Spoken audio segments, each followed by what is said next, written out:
Hey everybody, welcome back to another episode of this wooden boat build. We're making some good progress. In this episode, we're going to cut out part of the stem, which is the very front board where the point of the boat comes together. We're going to attach that to the strong back, and then we're going to cut notches in the frame members and install what are called chine logs. Those are the long boards that run in the bottom corners on each side of the boat. So let's get started.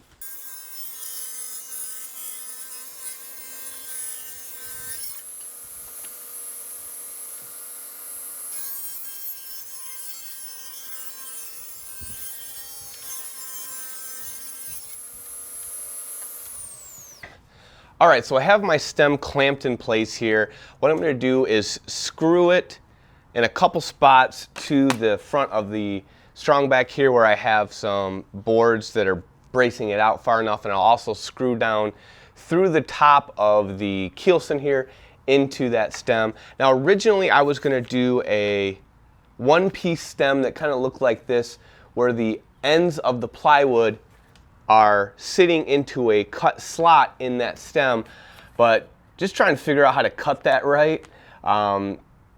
It was tough, and I wasn't quite sure, and these angles here are a little bit steeper than 45, which is what my table saw can do. So it was going to be kind of a pain in the butt, so what I'm going to do is kind of a two-piece stem. I have my first piece here, it has 45-degree angles on it. They'll need to be adjusted and faired a little bit more, but that's all my table saw could do, so I cut those. Then when I bring my plywood in later on, I'll cut my plywood flush with the face of this flat part here, and then I'll put another piece of oak and screw it in there. It'll hide the end grain of that plywood and make a really nice strong front stem here that will resist bumping into stuff. You don't want that plywood hitting. It's a lot softer. That plywood will damage a lot more than a nice piece of oak. So that's what we'll do, and it'll be something that I'll be able to replace as well. So let's get started with that.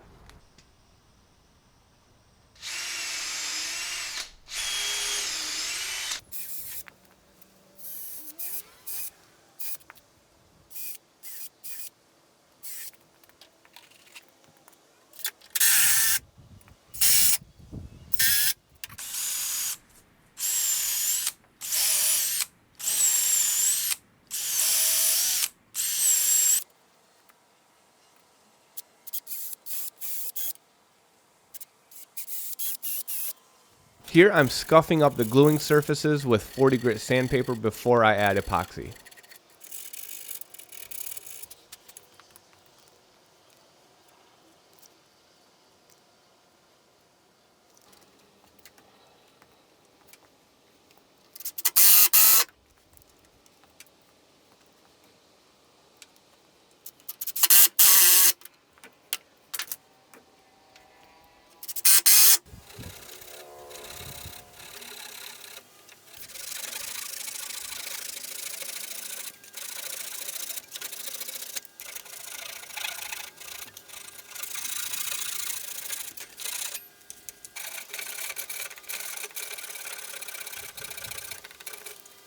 All right, so I have the stem and all my frame members finally faired nice.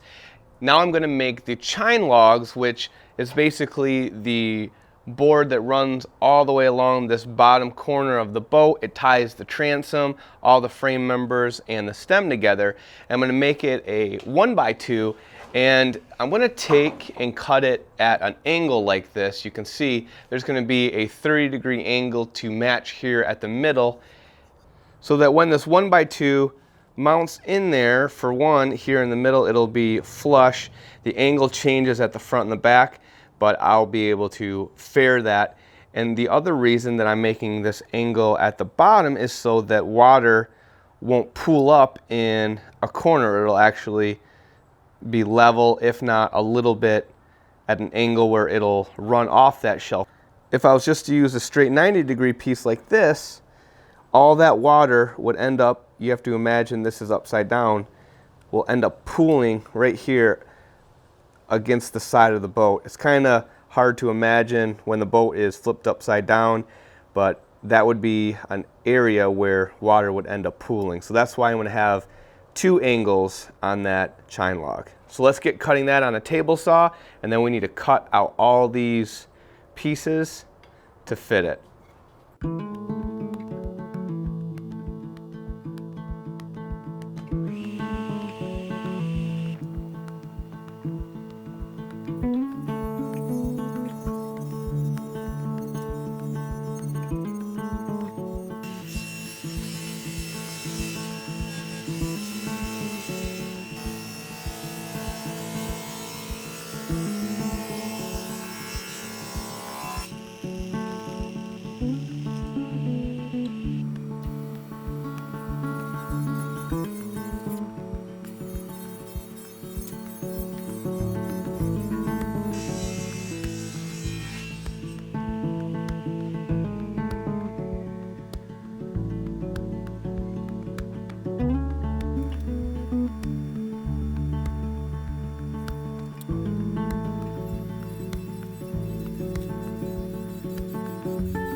Next, I'll put my chine logs in the steam chamber so that I can bend them around the boat frame and use the frame as a form and let them dry in the shape I need on the frame.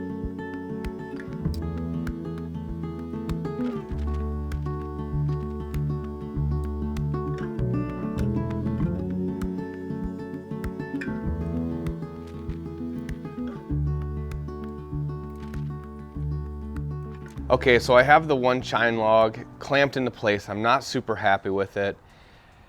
It was really difficult clamping on all those weird angles, so it didn't really tighten up like I'd like. So on this side, what I'm gonna do is cut out the notches for the chine logs first, and then I will, as I go along, I'm gonna drill and screw them into place to act as the clamp on the boat frame. And now it's proving to be pretty tricky cutting these notches out.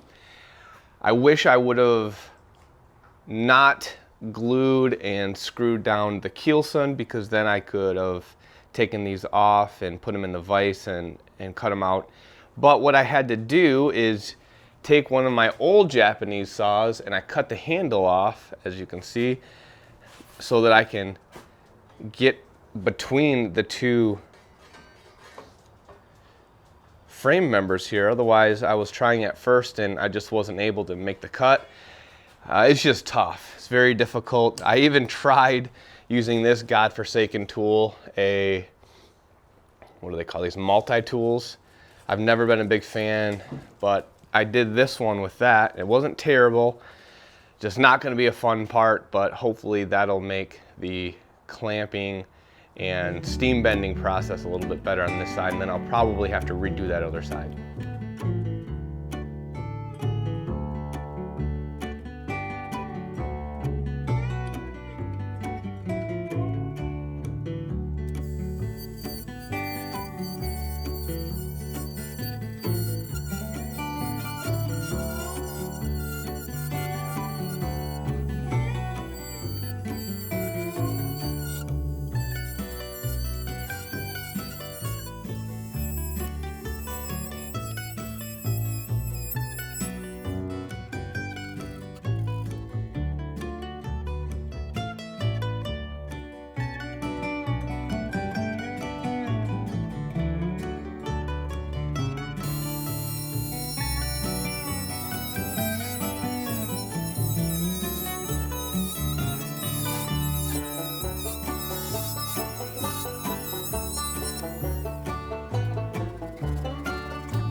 All right, so that went better than the other side. Screwing them into place, I think, is the better option.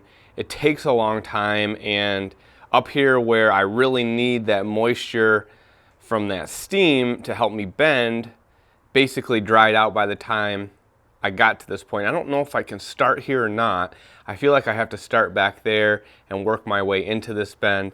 So I'm here at the very, very end, coming into my stem, and it just feels like it's got a lot of stress. I only got about half of an inch left to go, but what I'm going to do is wrap this towel around here and pour some boiling water and let that boiling water sit on there. I'll keep adding boiling water for about 20 minutes to kind of re-soften that wood to bend just that last little bit, because I really don't want to crack or break anything here at this last half inch. That would be disastrous. And then I'll let it sit. Then I'll take the screws back out and then add epoxy and screw it back in. And the epoxy, the great thing about that, is going to fill all those gaps if I have any and really lock it down into place.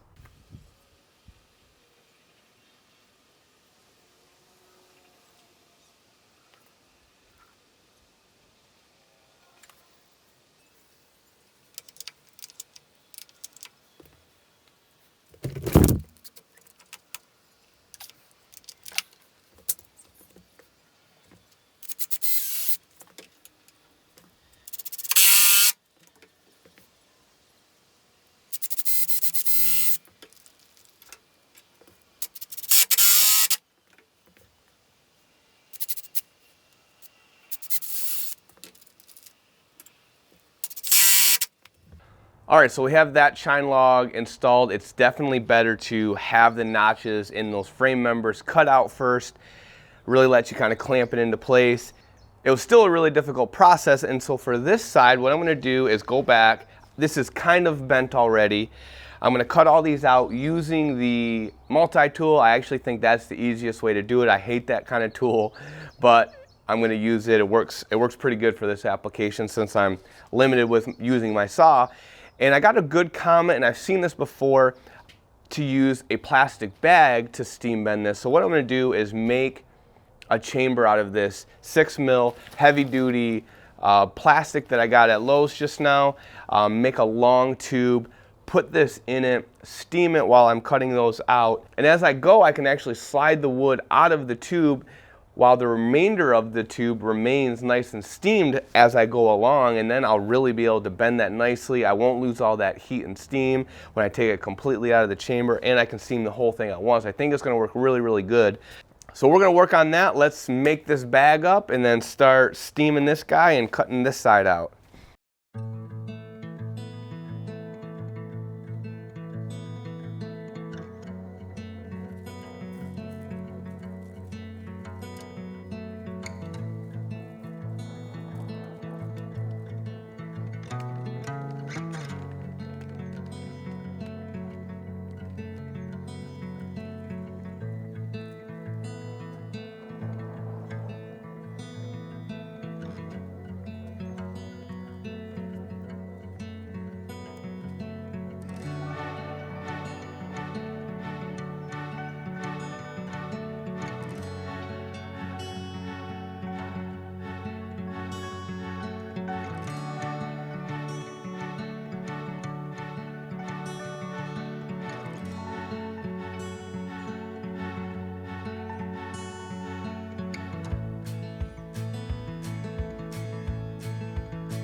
All right, so now I have my chine logs fitted and screwed into place. I also have the transom cut to accept the chine logs. Everything's ready to be permanently attached using some epoxy. What I'm gonna do is use a high performance epoxy first, just the regular epoxy from Total Boat, and apply it to all the joints first, and then I'm gonna be using this thickened epoxy to kind of fill some gaps. Now, wood likes to soak up a little bit of the epoxy. That's why I'm going to apply some of the regular epoxy first to essentially wet the joint, so that when I apply this thickened epoxy, it doesn't suck all the moisture out of it and then kind of leave that joint dry and prone to breaking. Now, there's a couple different ways that you can go about prepping that joint. First, you could apply epoxy, let it cure, then resand it so it has that mechanical bond. Or what I'm going to do is apply the epoxy, wait for it to tack up a little bit, about 30 minutes, then apply that thickened epoxy. If you don't do that, if it's fresh and wet, essentially this thickened epoxy can droop and sag down. Then the third method is you could apply your epoxy, then wipe off any excess, and it won't have that tendency. So that's what we're going to do. We're going to apply this first to all the joints, let them tack up, then add this thickened epoxy.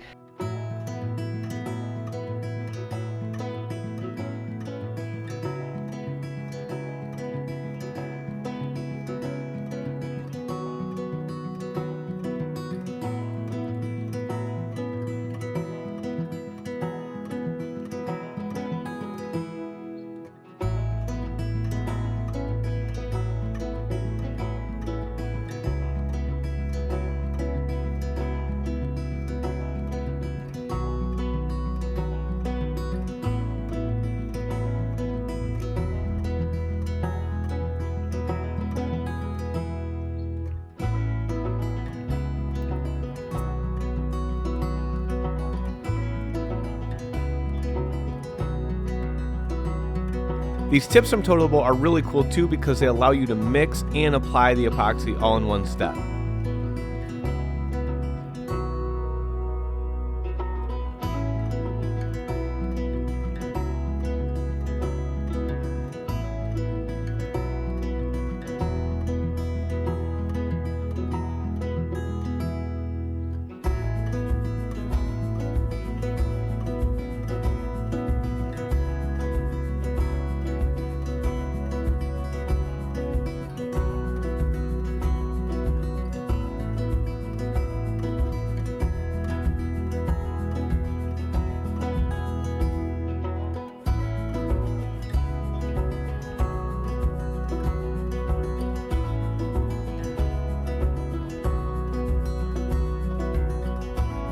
All right, everyone, we're gonna let the epoxy cure on those chine logs. That's gonna be it for this video. Thanks so much for watching. Make sure you're subscribed and you have the bell icon notified so you don't miss next episode, where we'll probably be doing some fairing on those chine logs and who knows what else we'll get to. See you on the next one.